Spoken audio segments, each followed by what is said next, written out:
This is episode 29 of the Progression Health Podcast, the last episode in a mental health and mindfulness series. And I'm here with therapist Benjamin Russack. Benjamin, do you want to introduce yourself? Yeah, my name is Benjamin Russack. I'm a licensed marriage and family therapist. I specialize in all sorts of things, mostly addiction, but I also work with young men of middle age with middle age issues. I work with teens, couples, and families, and all sorts of stuff. So lots of experience in lots of different areas. And what is kind of like your main area that you focus on, like that you enjoy working in most in terms of psychology and your therapy work? Say again? What's the area that you like to focus on most, that you enjoy working in most? I like, when it comes up, I like doing dream analysis and Jungian archetypal therapy. That's sort of, I always get the opportunity to do that. But because it takes a while to get there with a patient, you can't just start out with that stuff.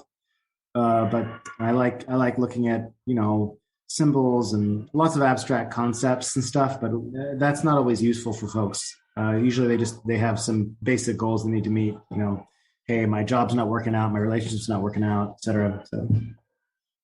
Yeah. So I've heard a lot about like CBT, for example, and like those kind of, let's just say like, we'll call them evidence-based practices, but I've heard it like the Jungian style as well. So like, what's the difference? Why is like one more popular than the other? What's your kind of expert opinion on like Jungian versus like CBT style of therapy? Well, the thing about all therapy is about how do you enact change, and both of those modalities do that. The difference is that CBT is a highly reductive form of thought, of changing your thought patterns and your behaviors. Do this, if not this, then X. And Jungian archetypal therapy, I think, encompasses that. So, if you're having a difficult relationship with, your spouse, and you have a dream that is really big and full of rich symbology, and you analyze that dream, you come to a deeper place within yourself about your connection with your spouse and about your relationship to certain situations that might have previously made you uncomfortable. There can be a really transformative experience within that. But CBT is sort of more surgical, whereas archetypal therapy is more. I think it goes deeper, and it's not always as predictable.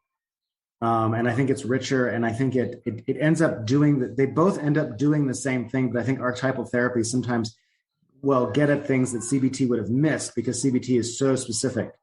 Like, what is the exact thought you're having about that? Oh, I'm not good enough. Okay, well, let's talk about your false core belief about how you don't feel like you're good enough. Whereas with archetypal therapy, all that stuff is kind of in there. You don't even have to bring up the fact that the person doesn't feel like they're good enough. It'll just show up in the dreams and the stories of their childhoods and of their unconscious, and it'll just, I don't know how to explain it. It'll happen. It's kind of like the difference between if you went on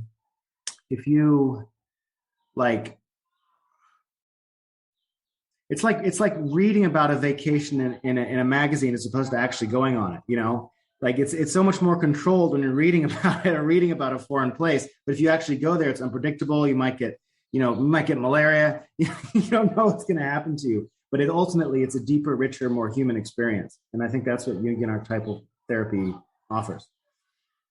Yeah, that's a good analogy. I was thinking it's like with CBT, it changes your relationship to the problem. Whereas with the Jungian explanation you gave, it sounds like you change as a person, and then that changes your relationship to the problem. Would that be a fair assessment? Yeah, for sure. And a lot of times CBT gets pretty narrow on like, well, let's look at the little issue, whereas archetypal therapy is about, as you say, transformation. Yeah. So let's say somebody's listening. How would they know if they should go to like, let's say, a CBT style therapist or a Jungian style therapist? How would they know one's better than the other? It's hard. That's a really hard. The thing is that that's a very CBT type question that you just asked. Yeah. So I think that's a bad question. I don't mean to criticize you, but because I've worked with the most, as I would traditionally. The Progression Health podcast is brought to you by BetterHelp.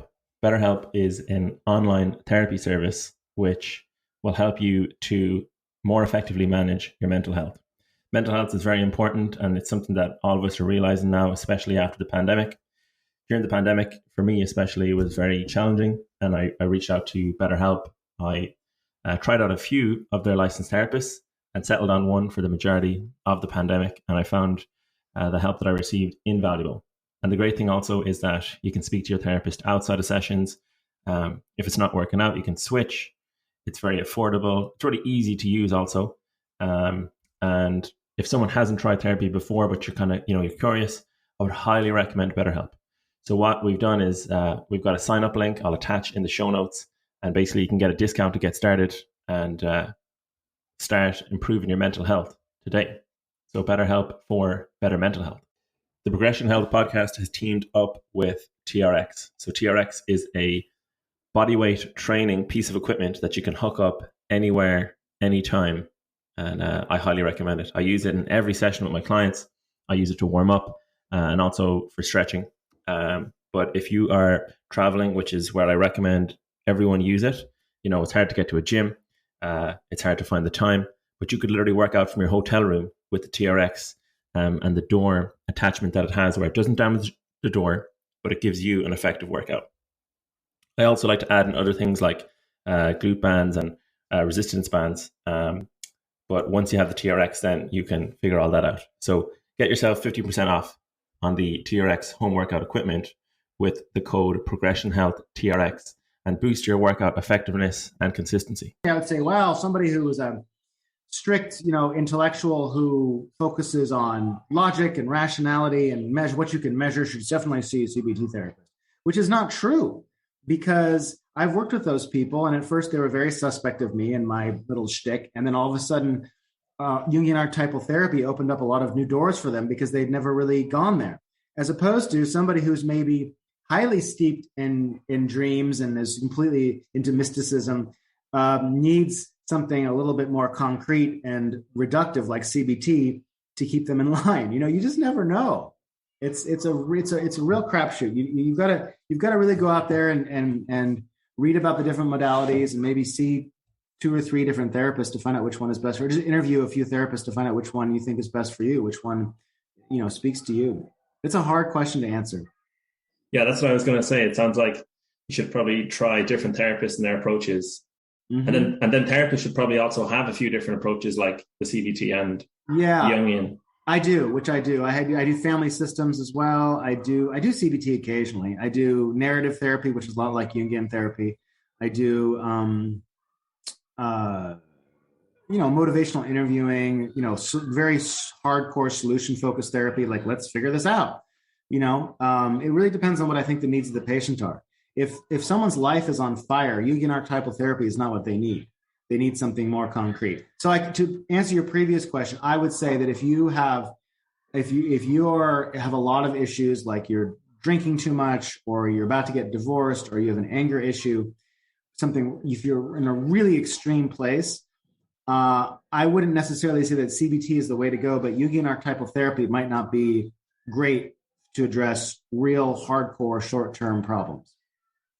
Yeah, because the internal change takes longer, I think. Yeah, so, and by the time the person changes internally, they may have, murdered their neighbor, burnt down a few neighborhoods, and got hooked on heroin. I mean, it's too slow.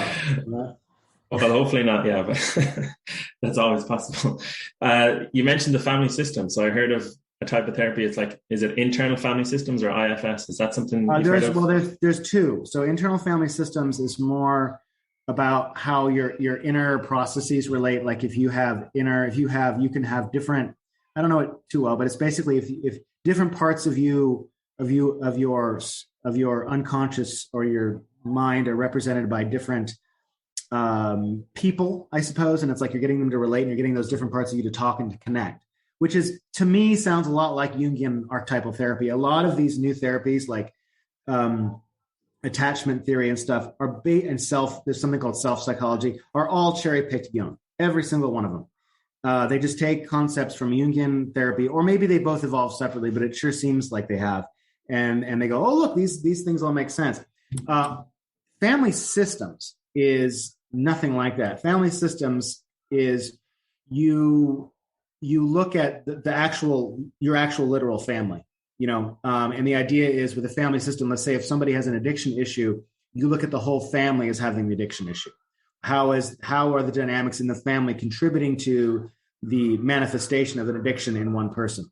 And it's not like you're blaming the whole family, but a lot of times, for instance, a good example would be a child who is, let's say, cutting herself and sneaking out at night and drinking with her friends, is expressing the pain and anger she feels about her parents who are fighting like cats and dogs every night, and she can't even be in the house because it's driving her nuts. And so she also expresses her pain by cutting herself.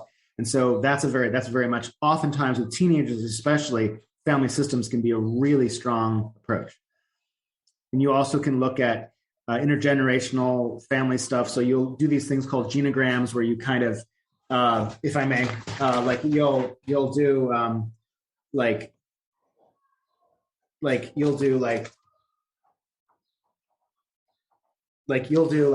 circles. I don't know if you can see it. Circles are women and squares are men. So like these two would be sisters. And let's say this is her father, and let's say they have different fathers. And let's say, okay, this father was an alcoholic and she was an alcoholic. And you start to map out the whole thing. And there's this whole sort of tree that you do. It's much more elaborate than that. But you actually map out the different generations and you look for patterns, and it's pretty cool. It's pretty cool. Yeah. So Ben just held up a diagram of different shapes, basically explaining your family. And I feel like you could say, oh, I have an issue with alcohol because it's in my family. Would that be kind of like some kind of a very basic connection you could make in that system? Yeah. Yeah. So I'm just thinking of how we said different therapists should have like different styles, and you should try them out. And I'm just thinking of my own experience with therapy, where I've been to 3 therapists, and the first one was good, the second one was better. So as I kind of got older, I feel like I knew what I wanted to work on and stuff like that.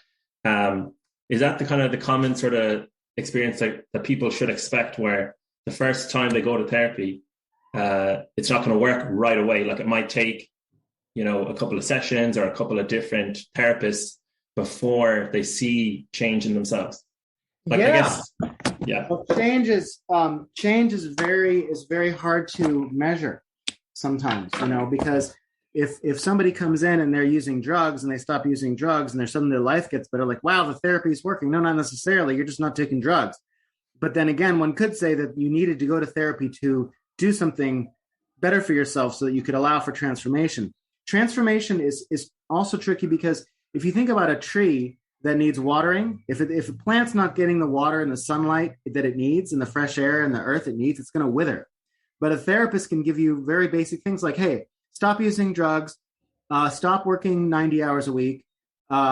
Maybe you should go on vacation. Maybe you should do something, start drinking, keeping yourself hydrated and exercising. And suddenly the tree will grow into its natural form. So is that really the therapist?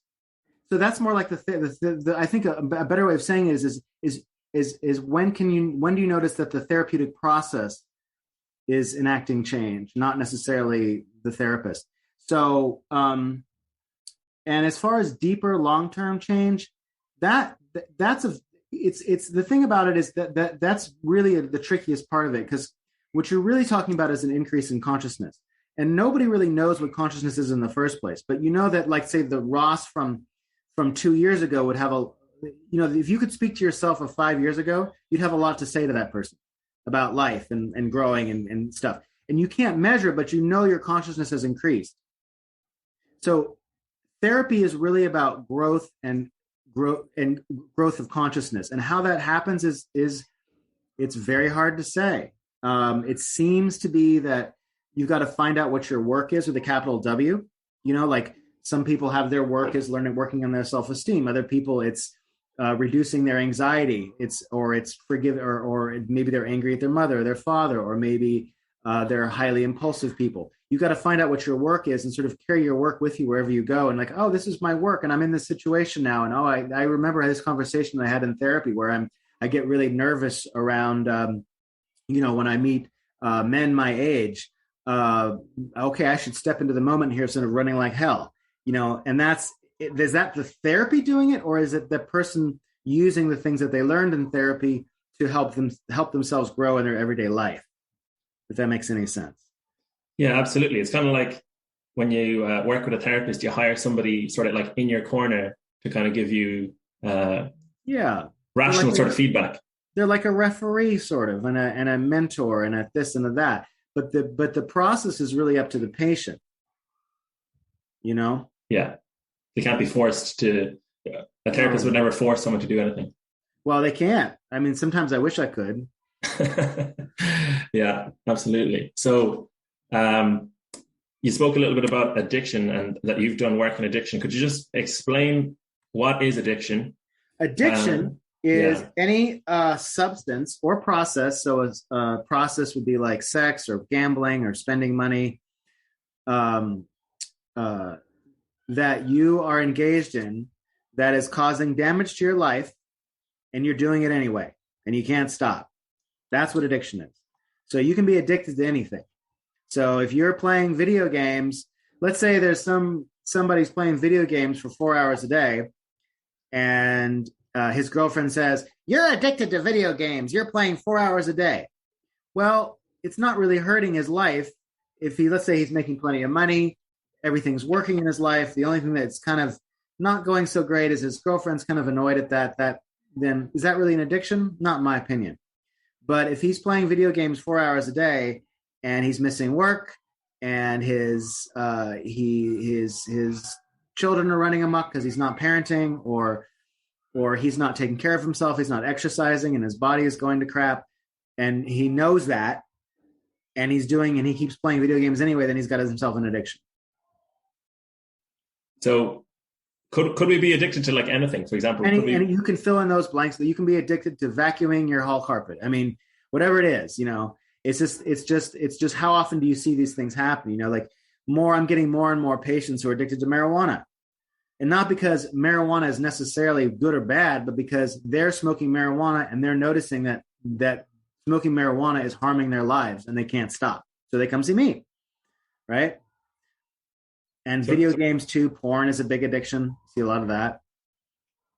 So it makes me think about the consciousness. The more conscious you become, the more you could say, "Oh, that habit is actually negatively affecting my life. That's an addiction."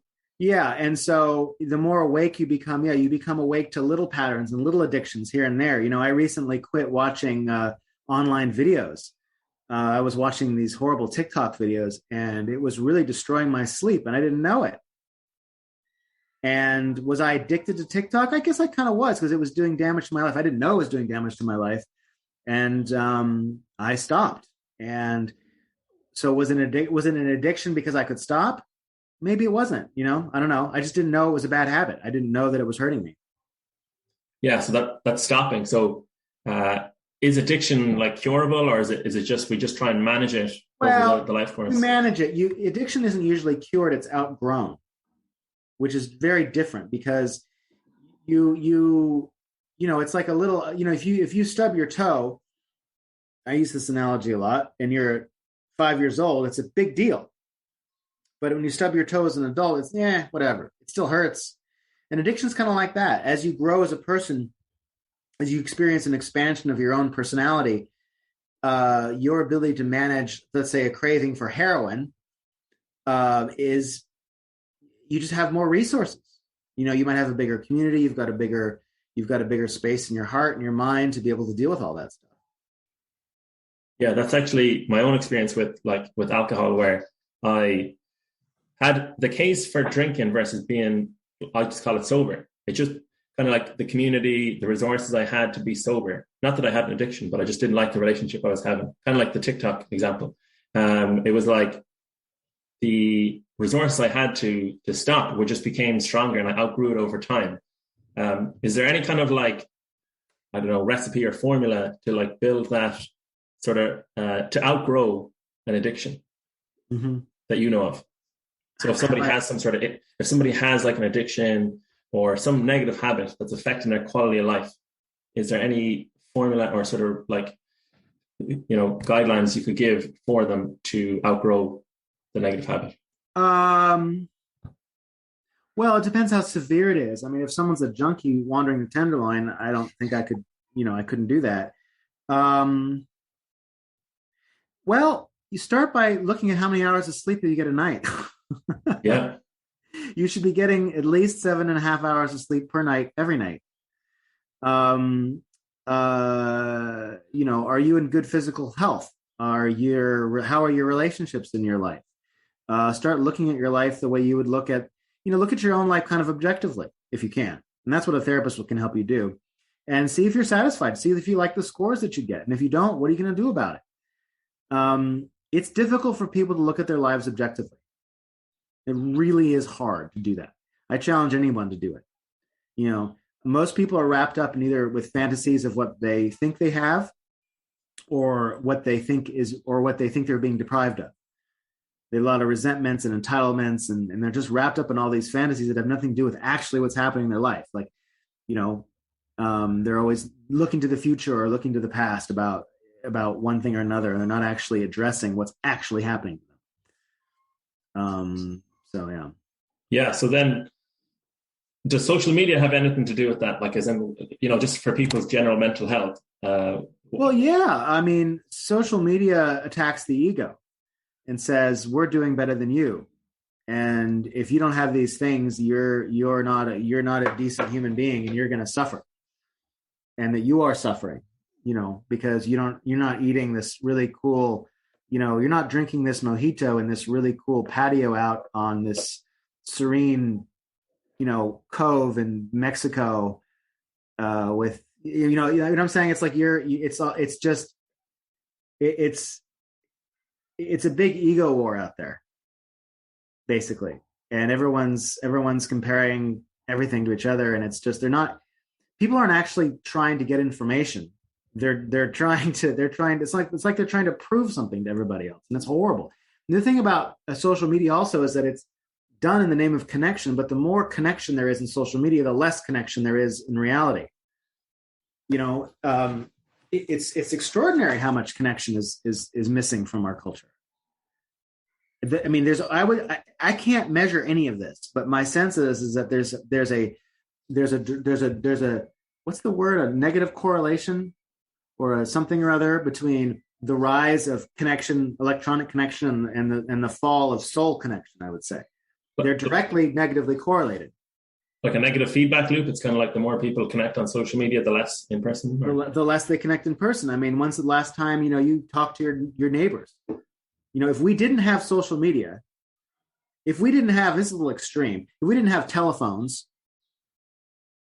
and stuff, we would have to connect with our neighbors. How else would we know anything? How else would you survive? Your neighbors would be your people. Those would be literally the only people you'd have, connection with, unless you ventured outside of your neighborhood.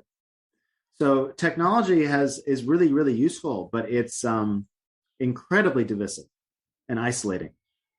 Incredibly so. Yeah, that's a very interesting point. So the way that people are like sort of, I guess, kind of showing off on social media, like where does that come from? And if somebody noticed like they themselves were kind of using social media to show off, what would you recommend? Turn it off.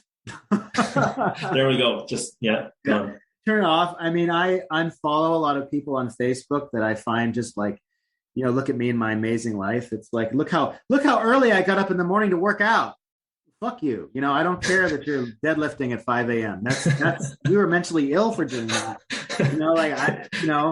Or look at me and my little dog in the park, and isn't she amazing? And look at how amazing my life is. It's like, no, your little dog looks annoying. I don't want, nothing like, no, So when I see people on Facebook kind of, what they call it, humble bragging or whatever it is, yeah, I see that as a deficit. When somebody goes on Facebook or Twitter or whatever it is, and to show off how amazing everything is, I look at it as like, this person has something to prove. And I kind of get a little nauseous when I see it, Yeah. But maybe I'm jealous. Who knows? Maybe I'm just like, fuck that person. I want those things. I'm unfollowing you. It's possible, but I don't know. So then what value do you think there is in social media if people are using it incorrectly? Like, how would you interact there's with it in a healthy incredible way? value in it because, I mean, survival, you can get information. You can like, okay, there's a hurricane coming, you know, I mean, I have this one app called Citizen app that talks about, you know, all the stuff happening in the city. It's incredibly useful, right? If there's a shooting down the street, I'm not going that direction, right? That's good. I think social media is really good for basic survival. It's really good for it affords us an enormous amount of opportunity actually to connect and to learn good things and meet new people and do all sorts of amazing stuff. It's just that we often do not. I think we just use it to feed our own neurotic tendencies. I don't think we use it correctly. So all the things that social media is meant to do, all the little missions that all these little apps and things purport to do are there, but we just don't do them. It's kind of like oxycodone was created to reduce pain, and patient, you know, doctors. There's all these doctor testimonials early on. Of course, Big Pharma promoted this, saying, you know, oxycodone is great. It's not addictive. It just takes away all the pain. And it does. All those drugs do what they're supposed to do, and are really, really beneficial if used correctly. However, we don't do that because we're sick in the head. Yeah. Yeah. It makes me think that like a few drinks is good. And like a lot of drink is like, you know, you get that hangover, you do silly things when you have a little bit too much. So if we could only figure out like the correct way to use these powerful tools, like, you know, medication and social media, we would be just so much better off. So just with the social connection in person, then I think you said we kind of lack that a little bit. Could you just talk a little bit about that, like why it's social connection in person is so important, even though social media is so powerful, like right now? Just so your connection is, why is social connection important in person? Yeah. That's kind of like asking, you know, why is, you know, working out in the fresh air with the human beings doing a sport better than, you know, sitting at home on a yoga mat lifting weights on YouTube. You know, I mean, it's like, it's totally different. I mean, we have, you know, therapists always like to say hundreds of thousands of years of evolution. You know, they love to say that because it makes them sound official and scientific and smart, but it's true. Yeah. We are evolved to be social animals. We are social nomadic creatures. Why did I say nomadic? Well, nomadic and agricultural, whatever, but we are meant to be with other humans. And I can't prove this, but I'm pretty sure that a lot of parts, like here's the thing. So your physical therapists, like when someone gets an injury, let's say their right leg is injured and their left leg gets overworked, right? And the physical therapist has to get the person, once they're all better, to get that other leg going again, right? It's stiff, it's atrophied. There's been no blood flow because the person hasn't been using it, and their body's all messed up because they've been out of whack because they've had the compensating with this injury, right? So I think that the brain is very much like that we tend to atrophy. We don't use all parts of our mind. And I think that when we're social, we use parts of our brain that we wouldn't normally use, that we don't normally use when we're isolated in our apartments on the freaking computer. And I think that when you are with people, and I cannot prove any of this, I believe that we are more mentally, emotionally, and spiritually active and alive, and our whole being is functioning and it's healthy because everything. It's like another analogy would be when you work out, you've got to change up your workout, right? Because if you get used to it, like I do jujitsu, and I started doing some cross training, and I lost 5 pounds immediately because my body wasn't used to it. Right. It's the same thing. You've got to change it up. Social media is it's the same. It's also social media and stuff is also about dopamine. You get a dopamine hit from clicking things and watching stuff, and you get dopamine hits, you get adrenaline hits, you get endorphins, and you get all these things, and you're not really out there using your being. You're just delivering drugs to your system. How the fuck could that be healthy for you? This is impossible. So nowadays, I actually, I'll force myself to go outside and meet people and do the things. because it's just, I can get on my stupid phone. I just subscribed to the New York Times, which is a terrible mistake because they've got this game on there called the spelling bee. And it's like, they give you like 7 letters and like, okay, there's 146 words, figure them all out. And I'm there on my phone, like, I'm going to figure out all these words. And I'm not out there in the world because I got my face in my phone doing stupid stuff. How could that possibly be healthy? Yeah, it's like, it's a very good imitation to real life, social media and being on the phone when we're not really kind of like in the arena, living life. No, we're not. We're not. And we're using the same pathways in our brain over and over and over again. That's, ugh. It's gross. Kind of regression almost. If you're stuck inside and you're on the phone. Yeah, for sure. For sure. I recommend that people, if you want a really awesome commentary on this, watch the series Station 11, which is I think it's on HBO, which is about a post-apocalyptic world in which it's basically a story about the first generation of children after the fall of technology. Right. I recommend it. Could go, yeah, interesting. I'll have to take a look at that. Yeah. So you mentioned like a physical therapist and pain, and on your own podcast, you had an episode on pain. And I was just thinking about how does pain and our mental health, how do they interact? So, for example, I know that when people are underslept, they're more sensitive to pain. So do you see clients when they're struggling more with their mental health that they have more symptoms of like pain and injury and stuff like that? Well, yes, because they have reduced bandwidth and they can't handle, I worked with I've worked with couples when, one of them gets sick or the nanny gets sick and suddenly they're fighting like cats and dogs because they don't have any extra bandwidth. Stress on the system. I mean, if I could sum up a lot of therapy, I would say that just reducing stress on this, it's like the tree analogy. The healthier the tree is, the more it can withstand the hurricane, the more it can withstand life. So keeping yourself healthy and reducing stress on the system is absolutely key. Did I answer your question?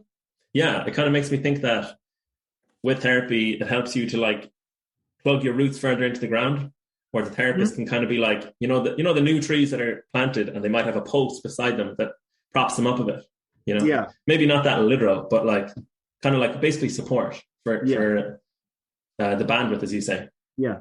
Also, I want to go back a little bit and point out the irony that here we are making a podcast, which is a function of social media, and which makes us hypocrites, which I don't care about. But keep going.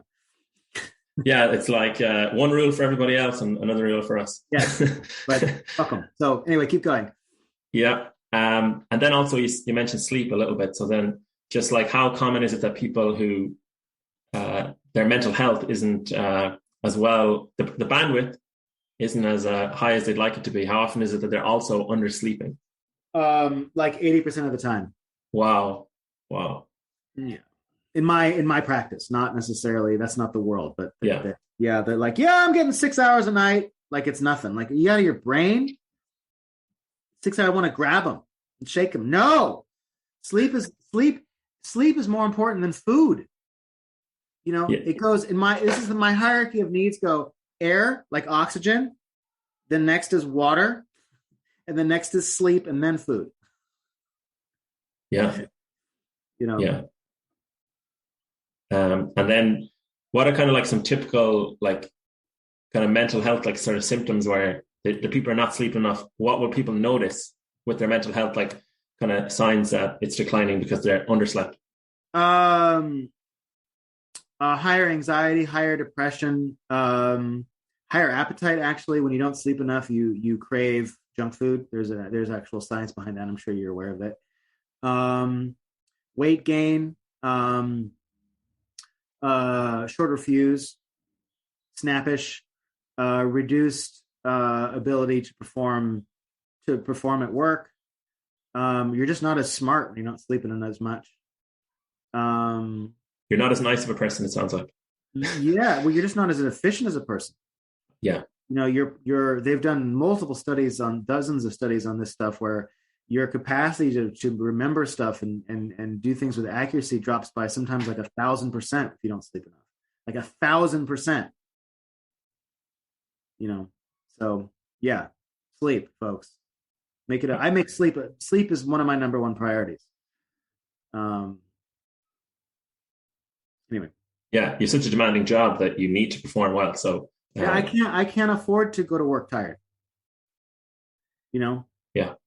I've Absolutely. got to be, I've got to be in tip-top shape mentally. Yeah. And then on the flip side, I've heard that people who are depressed, sometimes they sleep more. Have you noticed that? Yeah, that happens too. That's some people will turn off, they'll just sleep for like 18 hours. That's a coping mechanism. That's not healthy either. Yeah. For sure. So kind of moderation, somewhere in the middle. Somewhere, well, 8 to 9 hours, 7 to 8 hours. But more than that is not so good. I mean, just like if you're sleeping for 12 hours, that means you're not outside. It means you're not exercising. That means you're not eating regular meals. It means you're not socializing. If you're in your bed unconscious, most of the time, you're not living your life. Yeah, your bandwidth is going to be very limited. You're not really kind of, if you're to use like a light bulb, it wouldn't be fully switched on if you're kind of sleeping that much. Whereas if you're outside and engaging with people and fully living life, it'd be so much more going on. So just going back to like the Jungian style of therapy then. So meaning, how important is like meaning in our lives? And is there any kind of like common sources that you find help people who are struggling with their mental health to build a sense of meaning? Well, it's important to have goals because it kind of keeps you moving, keeps you going. But meaning is deeper than that. It's like, because the thing is that it's not clear that meaning even exists. That what if this is all just a bunch of randomness? Carl Jung himself wasn't even sure if there was meaning. He writes about it in his memoir. So you've got to kind of create a narrative. Like meaning for me is working on, having meaningful relationships in my life. I like to write. So that's meaningful to me. I like to create things. I like to help people. I like to see people grow and improve. I like to watch, I've got this school next to my office where I watch the kids run around and scream and yell. And that's meaningful because it's like, there's just so much energy. And I think about those kids being the future. Those kids are going to run the world someday. And that's really meaningful to think about what, to me, like this temporal arc of like these little kids and where they're going to be. And I was those kids once, and here I am now doing this stuff. And so I think about, yeah, man, for me, there's meaning everywhere. And that's the richness of life, that's the thing that fills you up. But if you chase meaning and, if you're like trying to sleep with as many people as possible or take all the drugs or become as famous as possible, those types of narratives, as far as meaning is concerned, I find they don't really fill people up. They usually have people feeling empty, So meaning for like sort of personal gain is almost like a road to unhappiness. It can be, not always. I mean, I know people that make a lot of money and it's meaningful because they get to take care of their families. They get to help other people with the money. They are also, some of them are really afraid of starving because that's their kind of their neurotic tendencies. Like, oh my God, I got to be as rich as possible or nothing will work. So there's that aspect, but that doesn't mean that has meaning. Like they're not fulfilled by it. It's sort of like it almost quells a neurosis. It's like they're, instead of feeling absolutely out of their minds with fear, they're like a little less out of their minds with fear because they've got $10 million or whatever it is, right? But that's not necessarily meaningful. And it's not, what I'm really saying is that just because someone chases wealth and chases women or chases drugs does not mean that they will be empty, vacuous people. It just means that it's probably not going to fill them up the way they expected or what they wanted. It's probably not going to give them what they're looking for. Yeah, they might be operating kind of under like false pretenses and they'll just be like, why don't I feel good, about this? I mean, I've got a friend right now who's building quite the empire, and he thinks it's going to make him happy, and maybe it will, but I doubt it. But it might. Didn't mind. Yeah. So then how would you kind of cultivate a sense of meaning? I know you've given examples of your own meaning. What are some suggestions? I mean, you got to wait until somebody in your therapy room starts talking about something that seems meaningful to them, and you just say something simple like, "Hey, say more about that." It's like you're out in the gardening and you see a volunteer come up. The term volunteer, like when something you didn't plant just pops up and it's useful, like a tomato plant or something like that. So something pops up, like some thought or some idea pops up, and it just seems really meaningful and like out of nowhere. Like then you go and you cultivate that, you water it, you give it some like, hey, let's check this out. That's really useful. Let's grow this thing that just sprouted in your head. Yeah, no, I get that. I'm like thinking when life gives you mental lemons. So like when you get some sort of like source inspiration or some sort of like jolt of energy, you make lemonade, you make something out of that sort of whatever that kind of whatever's giving you life. Yeah, but it's not always sour. Sometimes it comes up as peaches or strawberries, and you make strawberry pie, which is, you ever had strawberry pie? No, but now I want some, so yeah. I might have to have some. You have some strawberry pie with whipped cream on it. Oh yes, the whipped cream. Somebody get me a strawberry pie. In Ireland, it's apple tart, so I haven't. Apple tarts. Yeah. One of my things, I've got a binge eating disorder, so my food is my insanity. So you got me. We got started. I shouldn't have brought up the whole farm analogy. Now I'm hungry. Your head's off to the races. You're thinking of food. Yeah. But speaking of just going back to the addictions again and going on food, like food's essential for life. So people might say like, oh no, I couldn't be addicted to food. But how would someone know they're addicted to food? And how is that possible if it's already required for life? Well, it's one of the toughest addictions to kick because you got to eat. Yeah. Well, you're addicted to food if you can't stop eating and you're gaining weight, and you're binging. If it's effing up your life, it's effing up your health. You got heart issues, you got other types of issues because you can't stop eating. Then you got yourself an addiction. It's no freaking fun. There's other eating disorders, anorexia, where people restrict, or bulimia, where they they vomit up their food. And those are different, but yeah. If you had to say, what percentage of the population do you think has an addiction of some kind? I feel like the more I talk about it, the more I think the majority of people have something. I would absolutely say the majority of the population. I wouldn't know what majority, because that's an impossible thing for me to measure. It's a very precise question. I would say that far more people are, for instance, alcoholics. I think that would be a better place to start. Is like, what percentage of the population are actually alcoholics? It wouldn't surprise me if the number of people, if the percentage was like 40% or 30%, that there was some level of alcoholism that it was that widespread. Not necessarily severe, like passing out in the gutter, drunk alcoholic, but like I think that it's extraordinarily high. Yeah, I think when you look at the guidelines for alcohol intake, it's like 1 drink for a woman a week and 2 for a man, something like that. Don't quote me on that, but yeah. And then you see how we would typically drink in one sitting. We blow that weekly amount out in one night. It's crazy. Yeah. I mean, notice how often people talk about, well, I drank and I don't remember what happened. You drank to the point of blacking out. That's a common story. That should not be a common story. No. Consciousness is like a gift, to be aware and to be able to think, and to lose that is frightening. Yeah.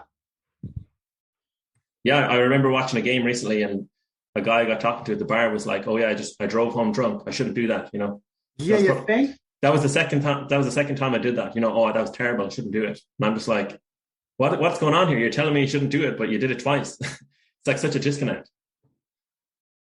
But that's just kind of, unfortunately, the situation we're in with the amount of addiction there is. So then, another podcast you were talking about a life coach. And that's something that I've heard of a lot recently. And like people can become qualified as life coaches. So like, what's the difference between a life coach and a therapist? And is there a time to see a life coach over a therapist, or do you see them together? Could you explain a bit about that? Fortunately, I have a whole podcast episode on my podcast. Look, just tell me what to do, available on iTunes, dedicated to this exact question. However, I will answer it. Honestly, man, the main difference is that it's this is the sheer amount of training. So therapists, so a life coach, therapists have very specific training. They're trained to recognize certain symptoms, and they can diagnose, and they have all this they know all these safety protocols, when to send someone to the hospital, when to call the police, blah, blah, blah. There's all these boundaries and safety and ethical issues that your trained therapist knows about that a life coach may not necessarily know about. Their training generally is only about a year, but a life coach, I'm speaking generalities. A life coach is just, it's an unregulated field. So anybody can call themselves a life coach. Anybody can get a piece of paper and put life coach on it and hand it out and say, I'm a life coach. There are organizations, private organizations that will give you a title life coach, but it's not like I'm like the government of the state of California I'm licensed by the state of California, and that doesn't make it necessarily better or worse. It's just, I don't know how to answer that question. It's a kind of a complicated question, but basically, a good life coach is as good as any therapist, and a good therapist is as good as any life coach. It's all just words, because if you put two people in a room, did we talk about this? If you put two people in a room, the one who's more healed will heal the other one. Oh, right. Right. And if the life coach is in a really strong position and a really good person and really knows their client really, really well, who's to say that life coach couldn't heal that person as well as a therapist? Plenty of therapists, they just go and they check boxes. They just spend a bunch of years in school, spend a bunch of money, and think that I'm a therapist now, so therefore I know something, and they're worthless. Whereas a life coach might be, my God, I can't afford to go to school for all those years. I really have a lot to offer the world, and they study like hell. And they take tons of classes on their own, and read tons of books about healing on their own, and learn all the ethical things on their own. They're not necessarily as technically qualified as a therapist, but they may be amazing. It's hard to tell. Different life coaches also specialize in different areas. The traditional life coach is very goal oriented. Like a career life coach, but can be very concrete and like do this, do that, do this, do that, do that, do that, do that. But that's not always what a life coach is. It's a hard question to answer, man, because I've encountered so many incompetent therapists and so many life coaches I thought were really awesome. And I've also encountered a lot of life coaches who were pompous, pretentious fools and were practicing some really unethical stuff because they didn't have any consequences because they weren't therapists, right? Yeah. A life coach, what if somebody with an addiction went to a life coach? The life coach could in a way, kill that person because they can say anything, right? They're not trained around some really rigorous, they're not as rigorously trained in some of those areas. You know what I'm saying? Yeah. But then again, what if someone with an addiction went to a life coach who was in the program in Alcoholics Anonymous and knew addiction backwards and forwards? You could easily send someone with addiction to a therapist who says, yeah, I'm trained in addiction because they had 3 classes in it in school and they don't know anything. It's a really tough question to answer. Yeah, I think you're kind of speaking to the power of like connection. So if you get the right connection, it can change your life. A good therapist, a good life coach. The wrong one, anything. Yeah. Anything, any human being. I mean, you could talk to some, homeless guy on the corner and he could change your life tomorrow. You don't know. It's just that when someone becomes a therapist or a life coach, chances are a little bit better that they're in a position to help you than the guy in the corner, Yeah. Yeah, they're likely more healed, unfortunately. It's really difficult to find people who can help you in this world. And that's really the question. How do I find somebody who can help me?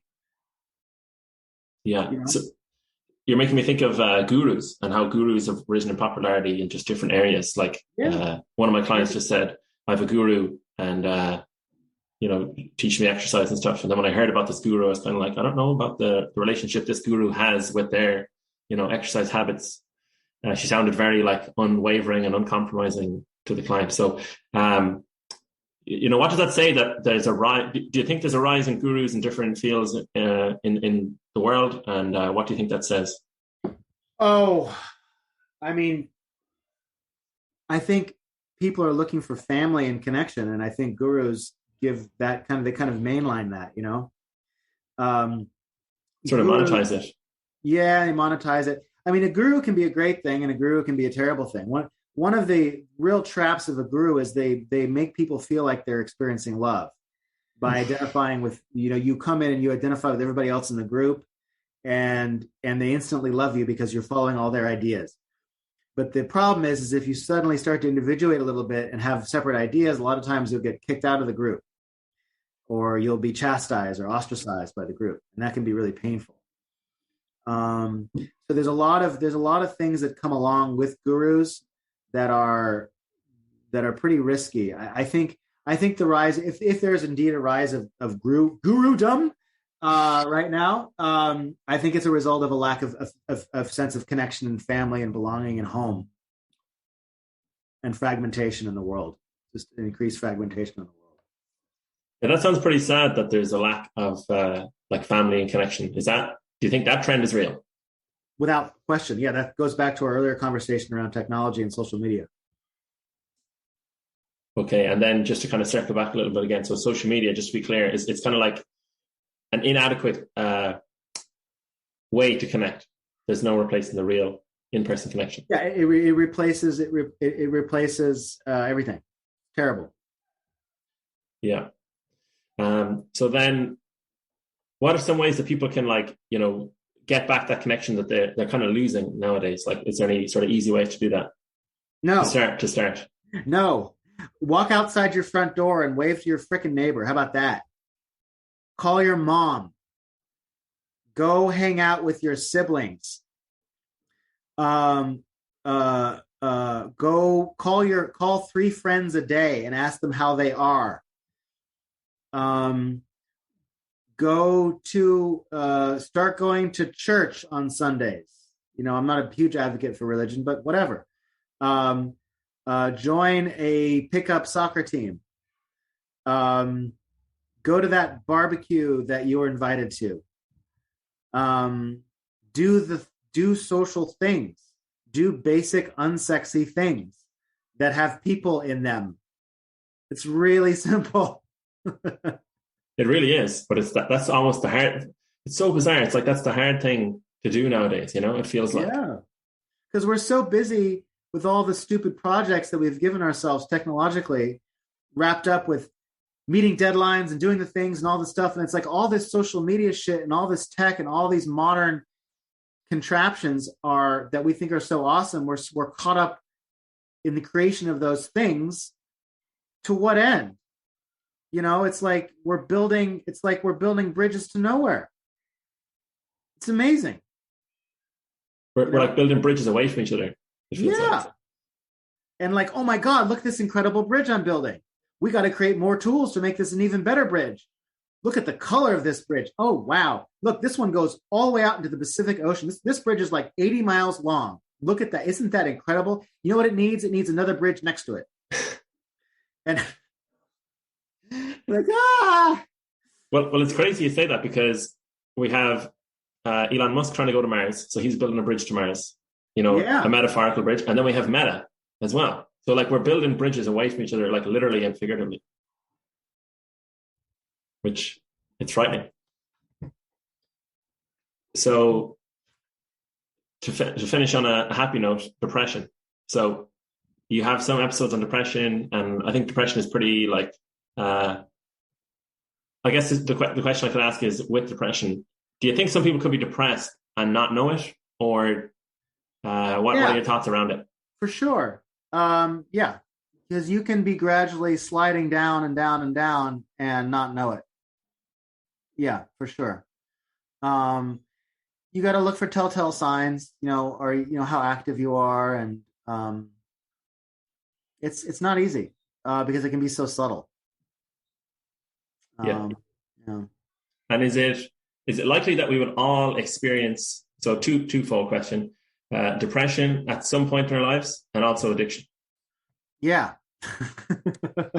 No, you're meant to lie to me and tell me but the thing about depression is that depression can be really monstrous or it can be really subtle. So like there's some forms of depression where you can't get out of bed and you have these what's called a major depressive episode, and you don't eat, whatever, you can't leave the house, and people self-harm, and it's terrible stuff, right? And then there's the more subtle form of depression, which is just sort of you're sort of sad more days than not, and you have these sort of lingering symptoms of sadness and dysfunction and stuff. So it's there's different types of it, but yeah, pretty much everybody. I mean, who doesn't feel sad sometimes? Yeah, who's ever been involved in something like who's ever like how many people do you think have a sugar addiction? How many people can't stop eating chocolate? Yeah, absolutely. You think about like grief and stuff like that. It's normal to feel sad sometimes, but not without cause. And I feel like that's where a professional will come in and say, this is like it is, it isn't, or it is depression, or it isn't, or it's that severe type or that lesser type, and how to manage it. Is that something that you work with commonly with clients? Yeah, all the time. It's a constant battle against the elements. Yeah, all the time.